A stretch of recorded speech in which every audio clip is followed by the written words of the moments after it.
నా కోడలు కొత్తింట్లో పోతుంది, ఎల్లుండి పోతుంది. ఈ పెద్ద కోడలేమో అవ్వగారింటికి పోయి ఇంకా రాకపాయి.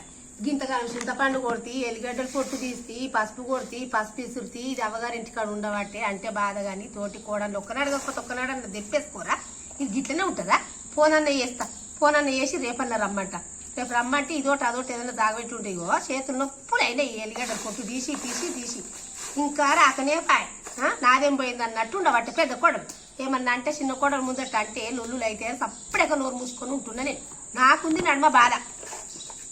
ఇక పెద్ద కోడలతో అంటే అది ఏమంటే చెప్పానా, పట్టు చీర పెడతాదని ఆశకి ఎల్లిగడ్డ పొట్టు తీస్తున్నావు, చింతపండు కొడుతున్నావు, అన్ని చేస్తున్నావు, ఆశకే పని చేస్తున్నావు అని పెద్దదంటది.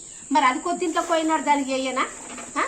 దానికి ఎన్ని పనులు ఉండే? దానికి కొత్తింట్లో పోయినాడు, అన్ని పనులు బంద్ చేసుకొని అన్ని పనులు చేస్తా, దానికి చేస్తా, దీనికి చేస్తా. వాళ్ళకి చేస్తేనే కదా పేరు వచ్చేది, మంచిది అత్తా అని. ఇక గట్టున్నది, అది పోయి ఆడున్నది. పట్టు చీర పెడతాదా అని అన్ని చేస్తున్నావు అంటది కోడలు.